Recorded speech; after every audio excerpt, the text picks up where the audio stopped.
Rumors of Meghan Markle and Prince Harry's flop era at Netflix are greatly exaggerated. Yeah, right. Nice damage control, Meghan.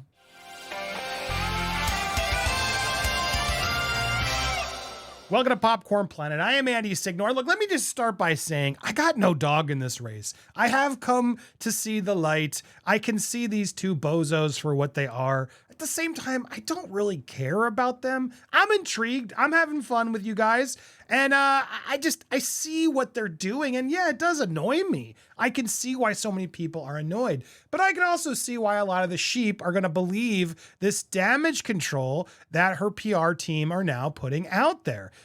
Prince Harry and Meghan Markle won't split with Netflix after Axe Spotify deal. Bad taste. CEO bashed for calling Meghan Markle untalented, which we just reported on it earlier this morning. If you missed it, go check it out. Rumors are exaggerated. Look, I wanted to do this video because I want to attempt to try to look at what the other side is saying. And I'm sorry, this is so ridiculously PR plays to try to make, bad press look like good press. And they do this a lot. It's really frustrating to watch. Rather than just stay silent, they arm a bunch of people to go out with their sources and powerful people like people at WME where she's repped, the Aries of the world, to go put good press out for them, which then spurs the whole argument to continue. It's like she can't just back off and leave it alone. She has to have people put out good press against the bad press. And she wonders why we're still talking about her. If you really look at this objectively, they can't stop. Why would this article be written to defend them if they didn't have someone in their camp speaking in the ear to try to make this narrative happen? Any narrative you see in the press is pushed by somebody. There is a pro Meghan and Harry camp out there that is trying to get pro press. And then I do believe there's an anti Meghan and Harry press. There is. And I think there's just a lot of truth, which was this. This was truth. He was asked. And the honest truth is she's untalented. But so now he's labeled a bully. He's labeled a bully now. Talent Agents is called a bully for branding Meghan Markle untalented after losing $20 million deal she and her husband didn't earn. This is facts, guys. This is facts. His comments were described as mind-blowing. One A-list talent manager who asked to remain anonymous told Variety, as an agent, you never publicly discuss your own talent or anyone else's. Another top agent from Zimmer's competitors called his dismissal of Markle shocking display of bad taste. Who wants to sign with someone who trashes people like that in public? An insider who claimed in an interview with Page Six that Zimmer's diss might have been sour grapes after he failed to land Meghan as a client. This is all them trying to call him out for being honest. He was asked, and I don't even think he was that mean. She just doesn't have much talent. It's true. And the reality is, he's now a bully for keeping it honest? I want someone to be honest. I guess the truth is there could be some truth to the fact that do you want an agent that's going to be out there talking smack of other people? I mean, Ari's done that too. Ari's called people out. So this is just a hypocrisy. They all call each other out. They all try to stay relevant. They all want to be powerful, and they all only care about you if you're making money. And Meghan's not making any money right now. And that's the reality here. This is crazy. So why did Jeremy have these agents? No, apparently they didn't. So everyone's just trying to say, oh. And it's well, of course this is being put out there now by Ari and Meghan's team to now brandish Jeremy Zimmer, who had the guts to come out and speak the truth. He's a bully now. He's a bully now. And then they put out this, they won't split with Netflix. Well, yeah, because Netflix still has a few years left on the contract. A couple, I think it's till 2025. Why would you break that deal when you did have a hit with them? You had the hit, the documentary. Why would you break that deal with them until it's done? You bought it. You're going to keep trying to see if there's anything else. They need to deliver. You can keep them in 2025, and if they don't deliver, you don't pay them. They have to have something that breaks through that's smart, and they don't. Netflix is smart. Netflix can't go out there and trash people. And that's why it's interesting when I see this sort of back, people try to come at me saying, the bond with Archwell's production is one we deeply value. Harry and Meghan launched as Netflix's most spectacular documentary debut to date. Our exciting journey with them isn't ending anytime soon. Well, yeah, because you don't want to look dumb. You don't want to look dumb. Spotify was no, we're not renewing you. There's no value here. We're cutting corners and we have to cut the cord now. Netflix at least got a win with the documentary. They're going to wait a little bit. And I mark my words, that deal will fall apart eventually. It's not going to happen tomorrow, but that deal's going to fall apart. And then Harry and Meghan are going to eventually blame that series for using them, taking them out of context. We didn't want certain things in it and they forced us to do it. That's going to be the victim narrative that comes out of it later. So you can see it coming. So Netflix is playing it cool now, and they'll play it cool even then, I suspect. I don't see Netflix pulling a Jeremy Zimmer and calling out because they can't afford to. Jeremy Zimmer can. I think most people in Hollywood are sick and tired of them. It is what it is. He was talking, with some sort of industry thing, whatever. I don't see Netflix coming out and calling them out like Zimmer did. But here's the reality. This is the main story I wanted to talk about on top of the damage control. This is factual. Now, granted, I know it's coming from the Mirror. I know they're not always reliable, but this is facts. And they had a PR person talk about it. And actually, the PR person is a little bit more positive than the headline implies here. But to be fair, this is the reality. Brands are now going to be hesitant to create partnerships after both Dior and Spotify snubbed Meghan. And that's why she's doing damage control right now. You understand, well, why would these headlines suddenly come out right now? Oh, right, because she's now against the wall. She's against the ropes and everything's imploding and she needs to look valuable because she's currently not right now. Unless she's selling tea, unless her or Harry is selling gossip, nobody seems to care. And Dior doesn't want to be up there doing with gossip. Look, well, they signed Johnny Depp. Some might say controversial. They kept him, yada, yada, Savage. Well, yeah, but he's not out there talking smack. He's performing in concert. He's back to acting.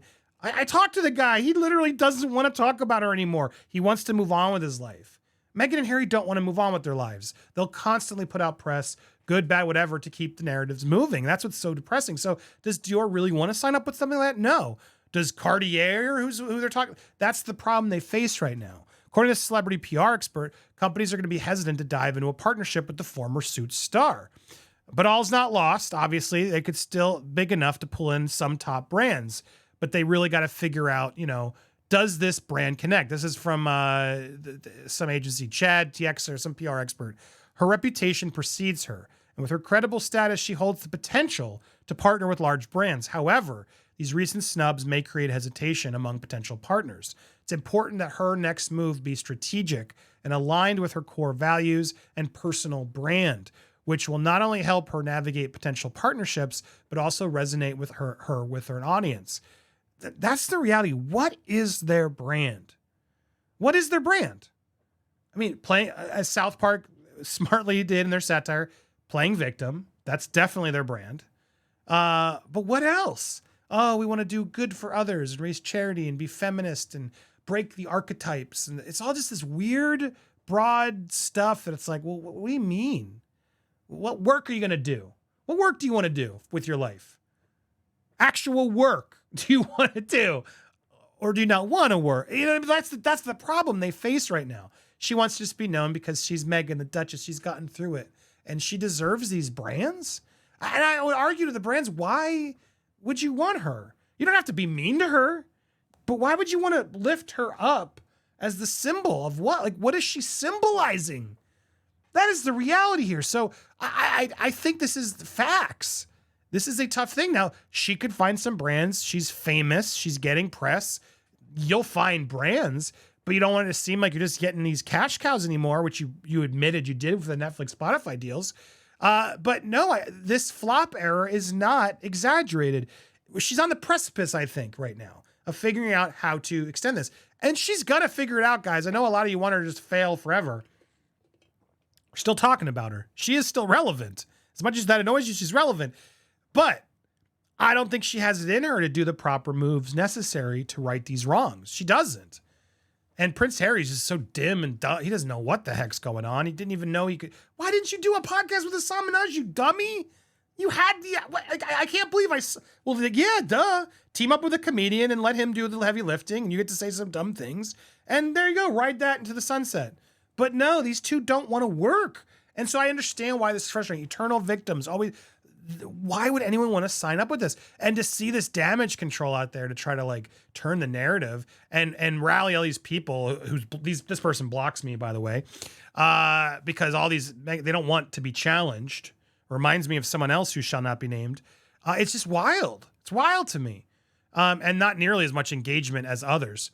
But this idea that like Netflix is going to go out there and bash them. So therefore, yes, they support. Yeah, they're currently in bed with them and negotiating. So currently they're going to be nice until they don't have to be anymore.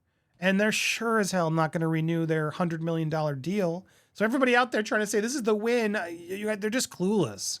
This isn't the reality. Yeah, sure. They didn't cancel him. They haven't fired him. I haven't said they did, but I do believe they gave that warning. 100%.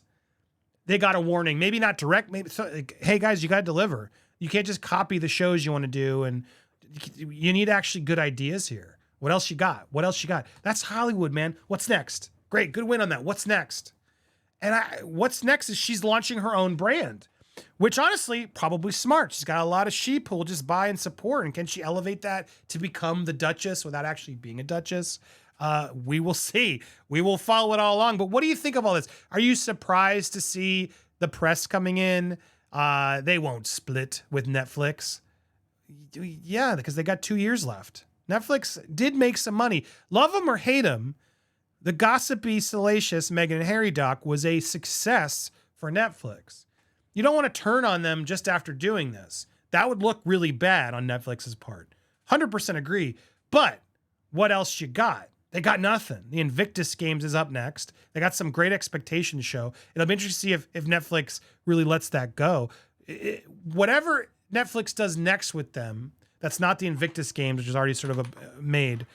Whatever they invest in next will really show how much Netflix believes in them. So will they go with the Sussex squad and show that we believe in the Royals and we believe in our investment? Or are they going to continue to be do the right thing, which is that's not good enough. No, that's not good enough. We don't like that idea. That's a bad idea. No, we're not wasting money on that. That to me is what I think they should do, unless there's a big good idea, in which case then bravo, Meghan and Harry, bring it. Because that's really what this is all about. Bring it or you're out. Do you think they can bring it? Do you think they will bring it? Or are you suspecting the same thing I am? These two don't want to work. These two don't want to work. So yeah, I'm sorry. This frustrates me. I'm trying to be fair here. I'm trying my best. But man, it's hard. These two are dummies and they want the attention. And why are you putting this press out? I guess to save your butt. But that just proves that they're taking a licking in the press, that now Ari and team, Meghan's team, has to go full court press to get any favors at InStyle, etc., to put out the good word. Oh, how dare you say that, you bully? Oh, Jeremy. He was honest. He was honest. And if you want to see those comments, you can watch them at the end here. I'll put the link to it. Meanwhile, hit that subscribe, hit that bell for alerts, smash that like button. What do you think? Does the damage, I guess you guys have been following this for a while. This damage control doesn't surprise you. Let me know what else I'm missing down in the comments below. Appreciate you guys. We'll be live at 3 p.m. Eastern Standard Time. Hope to see you guys there. If you missed the morning video, click it over there on the left or click out these. We'll see you guys soon. Thanks for watching.